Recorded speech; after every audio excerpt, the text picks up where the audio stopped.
que Dieu a accepté de devenir homme afin de prendre la place de nous, les pécheurs. Voilà pourquoi tous qui naissent d'Adam sont sous la malédiction, sont sous les alliances, sont sous les coutumes, sont sous les malédictions, sont sous les condamnations, parce que la nature du péché du premier homme demeure encore en eux. J'aimerais dire à quelqu'un, s'il y a des gens qui se sont sacrifiés pour vous envoûter, pour vous détruire, pour vous compliquer, chasse-les très bien. Il y a un prix qui a été payé, c'est le sang de Jésus-Christ. Tu es un affranchi du Seigneur. De même, l'homme libre qui a été appelé est un esclave de Christ. Nous sommes esclaves de Jésus. Nous avons été affranchis parce qu'il y a la rançon.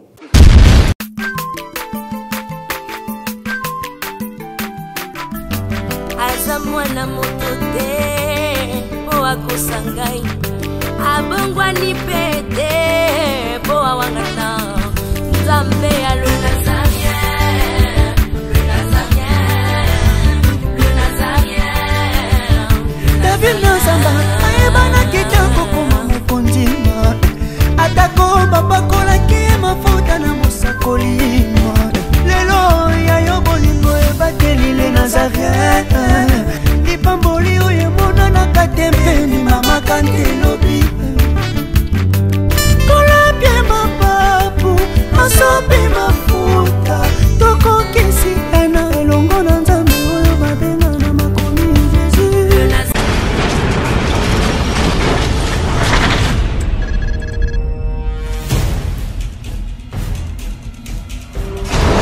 Bonjour bien-aimés dans le Seigneur, que le Tout-Puissant de Jacob vous bénisse. Nous voici encore une fois pour vous proposer un nouveau programme. Et donc chaque dimanche, sur les Nazaréens, vous suivrez le moindre de tous, l'évangéliste Roger Bach. En accord avec 2 Timothée chapitre 4, verset 1 à 2, je paraphrase. Je t'en conjure devant les hommes et devant Jésus-Christ qui doit juger les vivants et les morts. Et au nom de son avènement et de son royaume, prêche la parole. Nous vous apporterons, bien-aimés dans le Seigneur, le message qui est basé sur Jésus-Christ de Nazareth. Afin que soit accomplie la parole qui dit, montrez-nous seulement l'agneau, cela nous suffira. Et donc chaque dimanche, sur les Nazaréens, vous suivrez le moindre de tous, l'évangéliste Roger Bach. La prédication, afin que le peuple comprenne la profondeur, la hauteur, la largeur et la surface même de la profondeur de l'infinie grandeur de Dieu qui a été révélée dans notre Seigneur Jésus-Christ. Et donc, bien aimés dans le Seigneur, transportez le message et annoncez-le à tout le monde. Et donc, chaque dimanche, sur les Nazaréens, vous suivrez le moindre de tous, l'évangéliste Roger Bach. À vous tous qui nous suivez sur YouTube, que Dieu vous bénisse. On se retrouve le dimanche, chaque matin, avec une prédication de Jésus-Christ, afin d'éclaircir les Écritures, d'ouvrir les yeux des enfants de Dieu et de permettre à ce que le peuple sorte de ténèbres pour aller vers l'admirable lumière de l'Éternel et recevoir ainsi au travers de cette prédication l'héritage afin que tous les sanctifient. Que Dieu vous bénisse. Shalom peuple de Dieu, Nzambe apambola bino, ezangai humble serviteur, Nzambe atindi katinaba nae l'apôtre Amashia Kayoka. De partout au Bozali, bino bato bolandaka biso na www.nazareentv.com. Nzambe apambola bino. Et l'eau tentolo banabino maté anabiso auto bandote la bino chaque dimanche pour nabino ba boza na bandaku na ebike oza malamu mingi to bando partager lilo banzambe pe to banda pe ko bonde la pona bino parce que to za besoin nzambe a se manifester na via ba na nzambe nyonso. C'est pourquoi nzambe a pambola bino na nyonso oyekoleka. Ciao, nzamba pambola.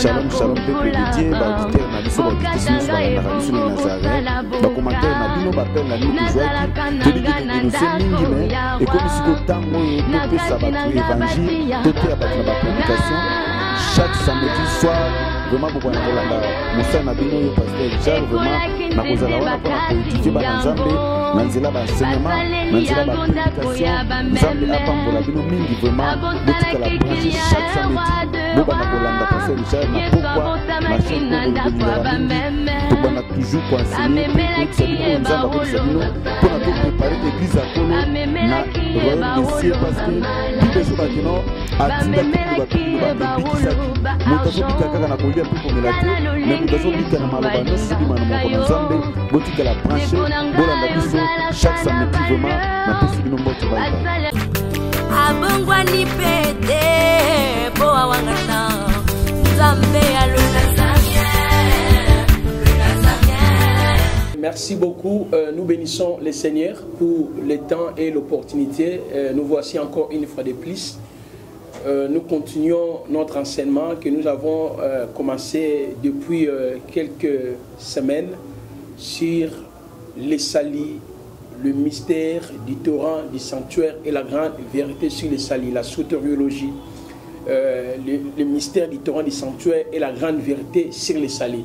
Aujourd'hui, nous voulons poursuivre notre idée parce que j'avais posé des bases. Je parlais sur la soteriologie, je l'avais définie.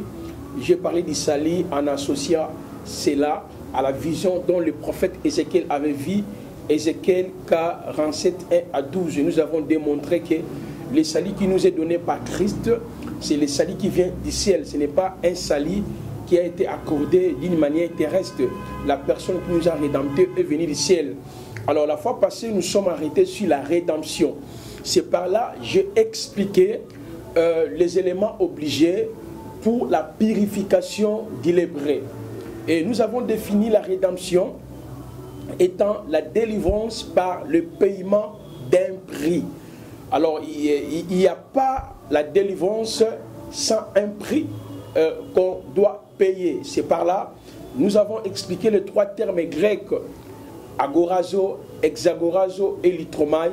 C'est pour dire celui qui est en Christ est libéré de tout combat, est libéré de tout lien, est libéré de toute oppression. L'essentiellement, si les liens n'existaient pas dans la Bible ne parle pas des liens.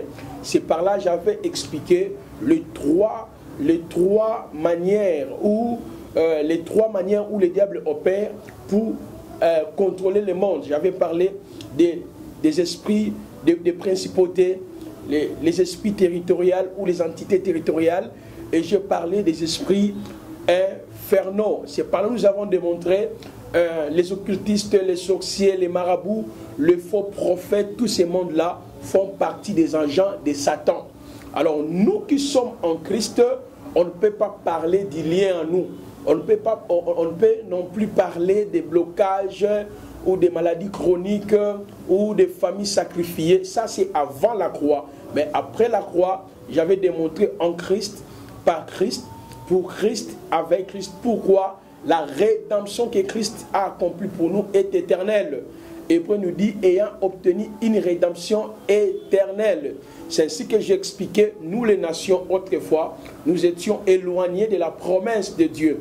La parole nous démontre, dans le livre des Romains chapitre 9, les versets 4 à 6, les alliances, le culte, les patriarches, les promesses, la gloire, l'adoption, tout était pour les enfants d'Israël.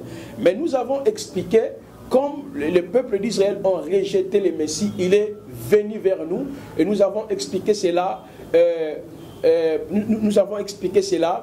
par ce qui s'est passé dans la première alliance au grand jour de l'expiation, où les souverains sacrificateurs pouvaient prendre les deux boucs, le bouc Azazel et le bouc égorgé, le bouc expiatoire.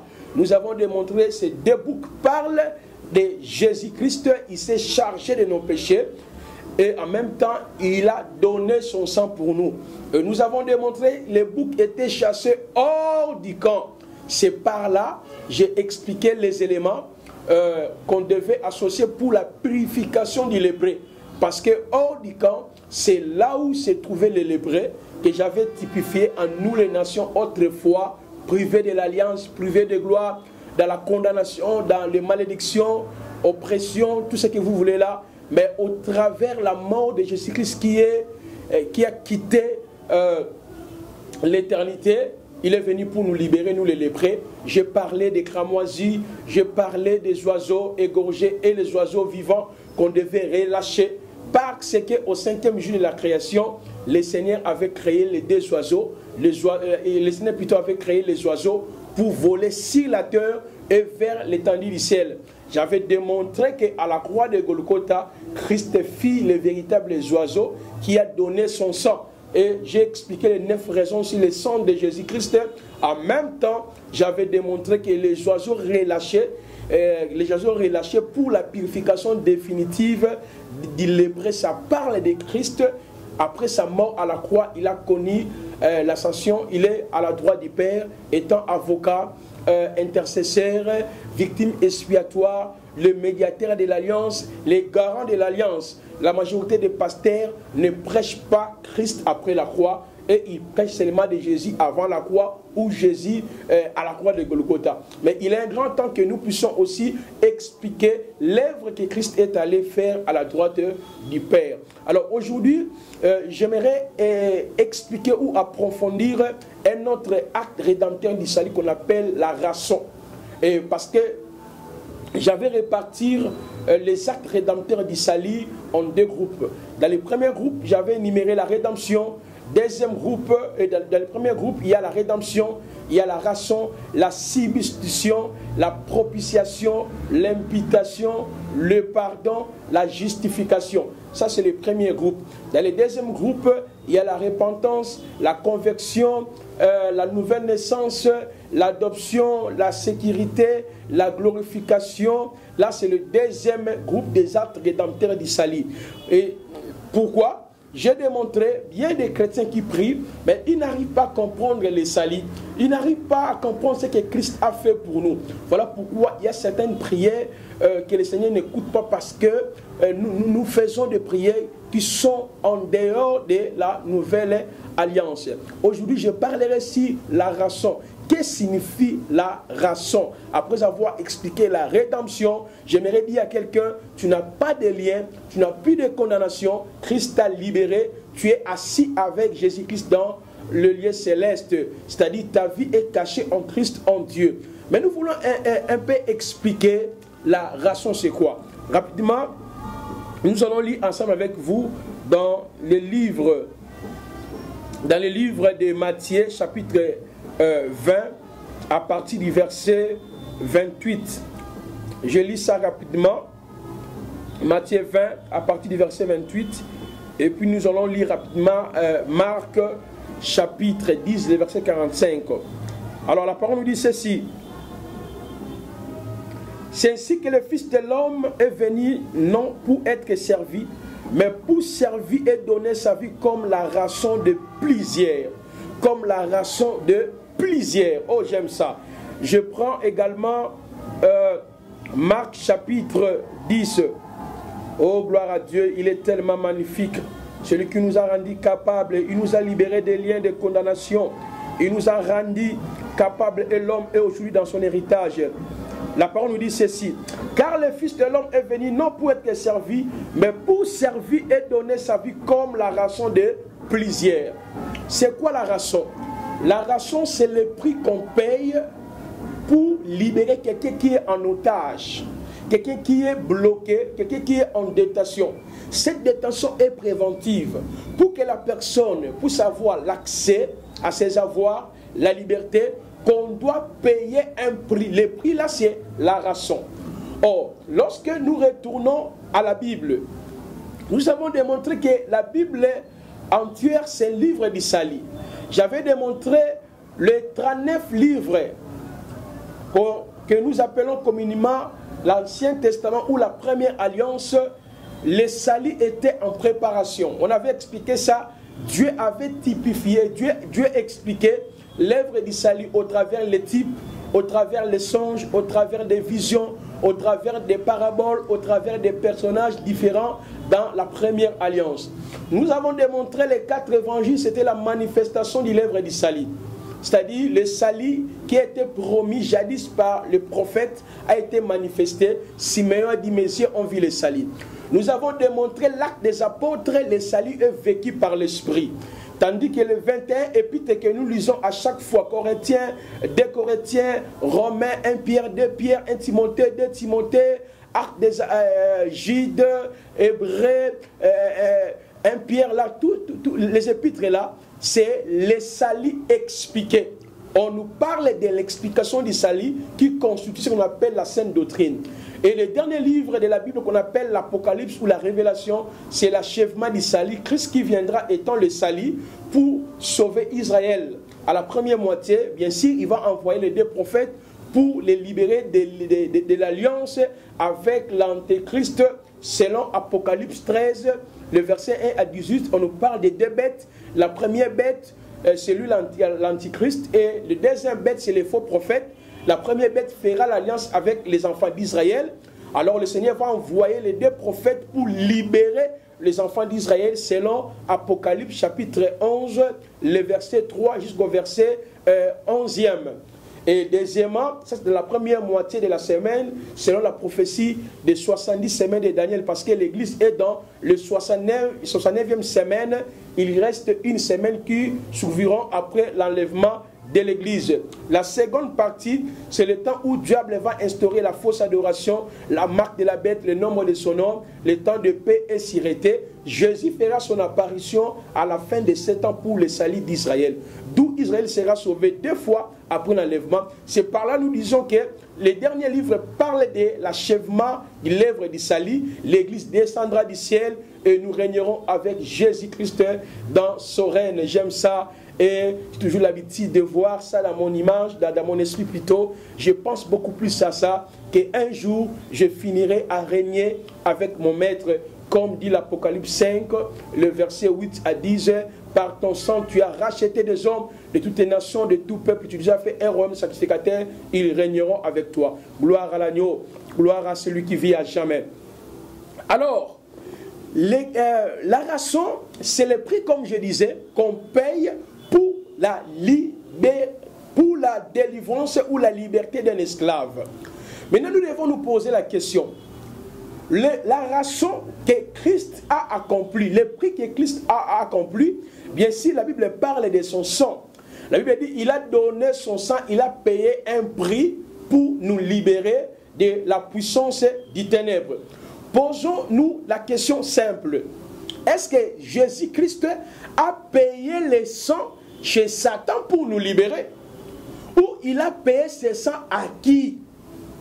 Pour comprendre ça, parce que bien des pasteurs prêchent aux enfants de Dieu, Jésus a payé son sang pour nous libérer entre les mains de Satan. Il a payé le sang pour nous libérer. On était captifs entre les mains de Satan par son sang. C'est comme si Dieu a payé son sang chez Satan pour nous libérer. Ça c'est faux et archi-faux. Pour comprendre l'œuvre de la rançon, il faut retourner dans Genèse chapitre 3. Dans Genèse chapitre 3, les versets 1 à 15, la Bible nous révèle les tableaux prophétiques. C'est-à-dire, après la chute d'Adam et Ève, le Seigneur a dit au serpent, tu mangeras que de la poussière de la terre jusqu'à la fin de tes jours. Or, l'homme veut dire terrien, tu irais de la terre. Donc cela veut dire manger de la poussière de la terre jusqu'à la fin de tes jours, veut dire dominer sur l'homme. Donc c'est Dieu lui-même qui avait envoyé l'homme dans les déportations. Donc Satan ne contrôlait pas Adam par son propre pouvoir. Or Adam dans les jardins d'Éden exerçait un pouvoir fédéral, un pouvoir universel. Il dominait, il contrôlait, il assujettissait. Dieu était avec lui parce que c'est le Seigneur qui lui avait conféré de cette responsabilité. La parole nous révèle ça dans Genèse 1, le verset 28 à 29. L'homme a été créé à l'image de Dieu. Dieu lui a dit, tu dois dominer sur les oiseaux du ciel, les poissons de la mer et sur tous les bétails sur les champs. C'est-à-dire l'homme possédait un pouvoir qui émane de l'Éternel lui-même. Lorsque l'homme a péché, c'est par là que Dieu l'a envoyé entre les mains de Satan. Alors, le sang que Christ a payé, il n'a pas payé le sang chez Satan pour nous libérer. Il a payé le sang à lui-même. C'est-à-dire, On ne peut pas parler d'une rançon ou la rançon sans la substitution. La substitution, c'est du fait de prendre la place de.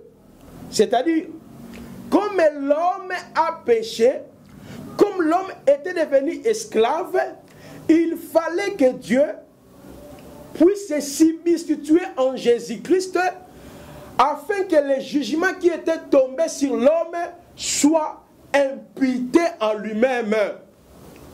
Le sang que Christ a donné, il n'a pas donné le sang au Satan. Mais que signifie donner le sang? Ce n'est pas le sang rouge, mes bien-aimés. Donner le sang veut dire accepter d'avoir le corps semblable aux hommes et souffrir afin que les péchés soient effacés. Si le diable avait eu la domination, le contrôle sur nous, c'est parce que l'homme avait désobéi à la loi de Dieu. C'est parce que l'homme avait désobéi au commandement que Dieu lui avait dit dans le jardin d'Éden. Donc la rançon signifie simplement que Dieu a accepté de devenir homme afin de prendre la place de nous, le pécheur. Il devient pécheur à la place de nous, le coupable. Donc le prix là, c'est son sang. Voilà pourquoi j'avais démontré ici. Le sang, par le sang, nous avons la paix. Par le sang, nous avons la réconciliation. Par le sang, nous avons la rédemption. Par le sang, nous avons le pardon. Par le sang, nous avons l'accès dans la présence de Dieu. Par le sang, nous avons la liberté. Par le sang, nous sommes réconciliés. Oh, Dieu nous a réconciliés en Christ. Donc, donner le sang veut dire accepter d'être semblable aux hommes et puis mourir à la croix. C'est alors, Romains chapitre 8, le verset 1 jusqu'au verset 3e nous dit, Dieu a condamné le péché dans le corps de son Fils en le voyant dans le monde. Or, Hébreu nous dit, comme les enfants participent à la chair et au sang, lui-même a participé. Parce que Jésus n'avait pas le sang adamique. C'est par ici que j'aimerais interpeller aux frères qui invoquent le sang de Jésus. On ne peut pas invoquer le sang de Jésus. Nous sommes déjà dans l'alliance du sang. Le sang de Jésus veut dire nous sommes libérés. Le sang de Jésus veut dire qu'il est devenu homme pour porter nos péchés. Le sang de Jésus veut dire que tous les liens sont tombés. Le sang de Jésus veut dire que non, nous avons l'accès dans la présence de Dieu. Comme les enfants participent à la chair et au sang, il a participé lui-même en prenant un corps semblable aux hommes. Je crois bien que chacun est en train de me comprendre. Lorsque j'aborderai sur la soteriologie et le combat spirituel, vous allez voir que certaines choses que les gens nous prêchent, le combat spirituel, veut dire fait de prière d'autorité, il faut couper Satan, il faut lier les démons, il faut renverser les autels établis par nos parents, il faut renverser les liens, les familles sacrifiées. Ça, c'est insulter l'œuvre qui a été accomplie. Parce que le sang de Jésus veut dire une vie saine, une vie sans péché. Parce que Christ n'avait pas le sang de Marie. Jésus-Christ avait le sang éternel. Voilà pourquoi dans la Bible on parle du sang de l'agneau et le sang de Dieu. Donc quand la parole nous dit donner le sang, cela veut dire qu'il a écrasé le péché. Il a accepté de porter nos péchés. Or, dans la rançon, il y a l'imputation. Or, la Bible parle des 3 étapes de l'imputation. Première étape de l'imputation, c'est le péché d'Adam à sa postérité. Romains chapitre 5, le verset 12 jusqu'au verset 21. La Bible dit, par un seul homme, le péché est entré dans le monde. Donc, depuis que Adam était tombé dans le péché, l'humanité entière était sous l'emprise du malin. C'est le péché qui a donné le privilège à Satan de pouvoir dominer sur nous. Voilà pourquoi Tous qui naissent d'Adam sont sous la malédiction, sont sous les alliances, sont sous les coutumes, sont sous les malédictions, sont sous les condamnations, parce que la nature du péché du premier homme demeure encore en eux. Donc l'imputation, c'est du fait de prendre la faute qui n'était pas le vôtre. Vous les considérez comme que Nande Mutuna Salaki Masumuana. Donc dans la rançon, il y a l'imputation. Parce que l'homme ne pouvait pas se racheter de lui-même. Il fallait que la rançon, le prix qu'on doit payer pour que l'homme soit libéré. Or, celui qui paie le prix plutôt, il devient le substitut de l'homme. En même temps, la faute de la personne est imputée en lui. Ce n'est que Jésus-Christ, dans la deuxième étape de l'imputation, Jésus a pris nos péchés, a pris nos fautes, a même mis en honneur et courouze pour nous. C'est alors la Bible dit dans le livre d'Ésaïe 53, les versets 1 à 12. Lui qui n'a pas connu les péchés, il s'est chargé de nos péchés, il s'est chargé de nos iniquités, afin de nous rendre libres. J'aimerais dire à quelqu'un, tu es libre.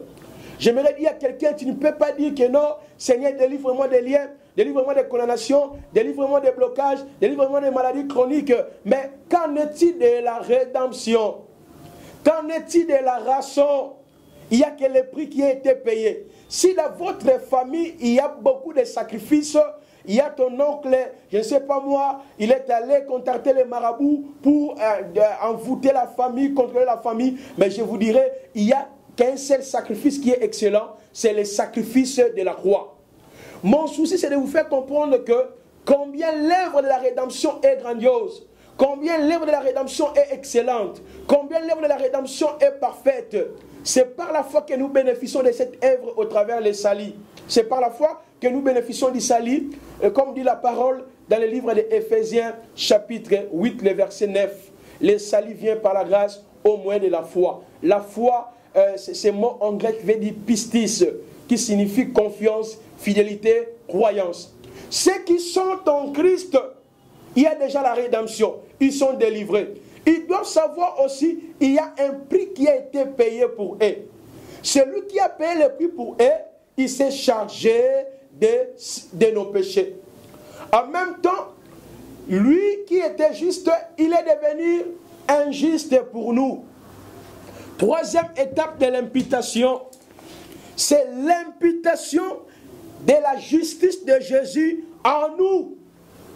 Donc nous sommes injustes. Il n'y a aucun sacrifice.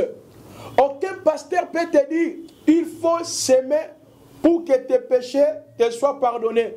Comme ton oncle avait fait les cérémonies, comme ton oncle avait fait, je ne sais pas moi là, il a consulté les démons afin d'envoûter la famille. Alors maintenant toi, pour te délivrer, il faut payer ça, il faut faire ça, il faut se laver avec ça. J'aimerais vous dire, Jésus-Christ nous a rendus libres.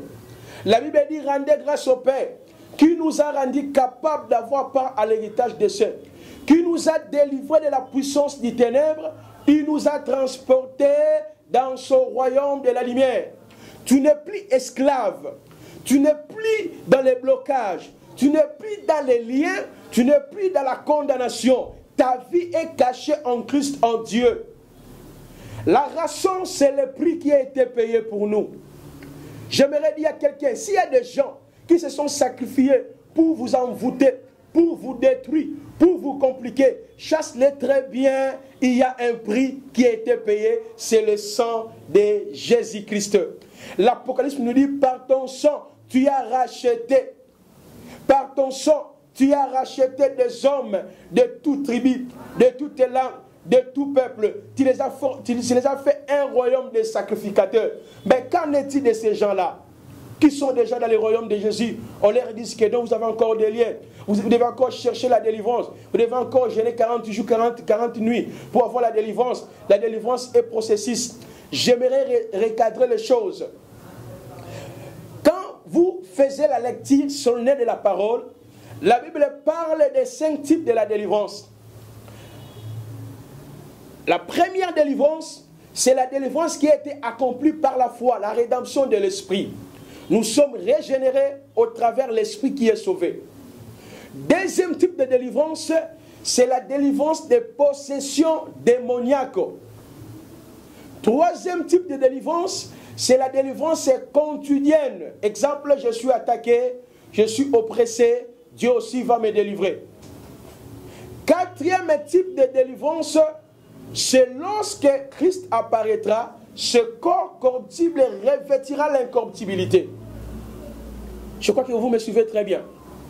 Je parle de la première type de la délivrance, c'est la délivrance de l'âme que nous recevons par la foi, que nous disons que nous sommes enfants de Dieu, nous sommes épouses du Seigneur, fiancés de Jésus, la brebis du Seigneur, la maison de Dieu, parce que notre délivrance a été acquise, mais nous la recevons par la foi au travers la mort suprême de notre Seigneur Jésus-Christ.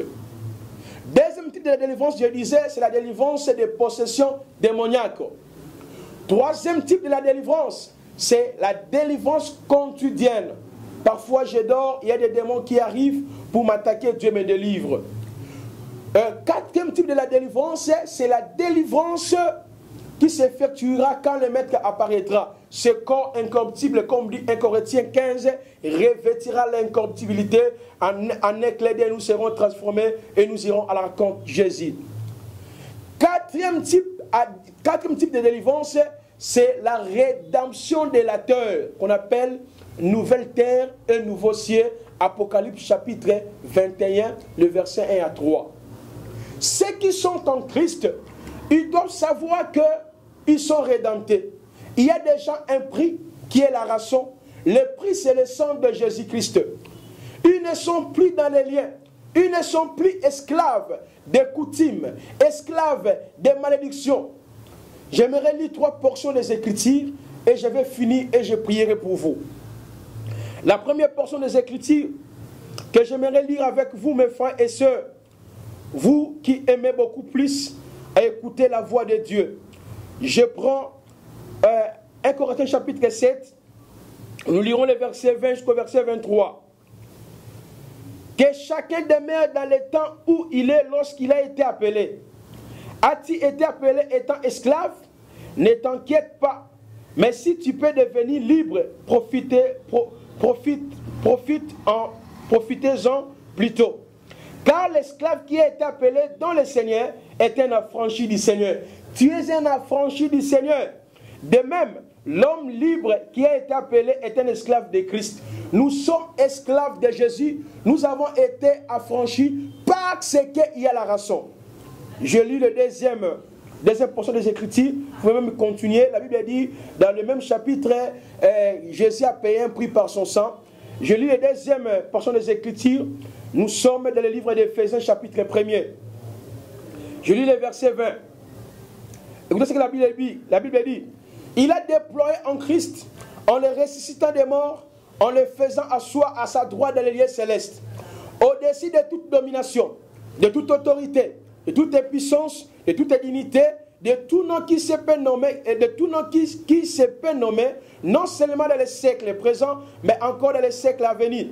Il a mis sous ses pieds, il a donné pour chef suprême à l'Église. C'est-à-dire, ceux qui sont en Jésus sont supérieurs.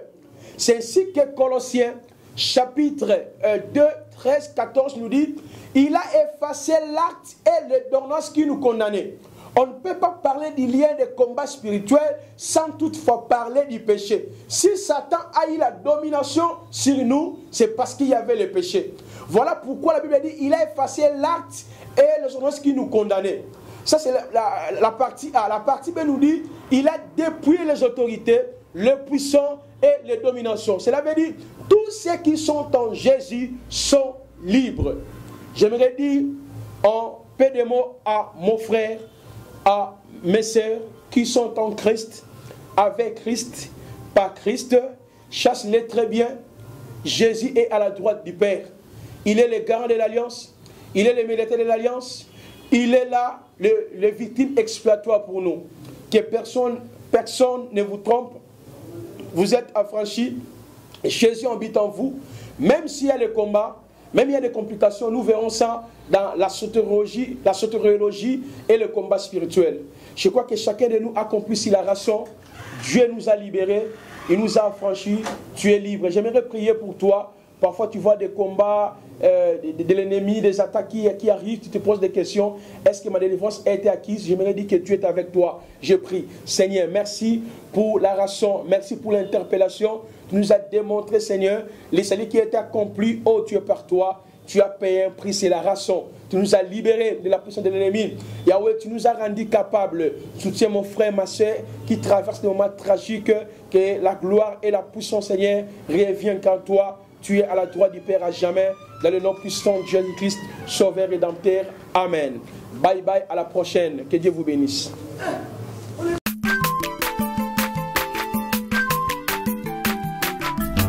Azamwana motote, boa kosangai. Abongwani pete, boa wangata. Zambe alona.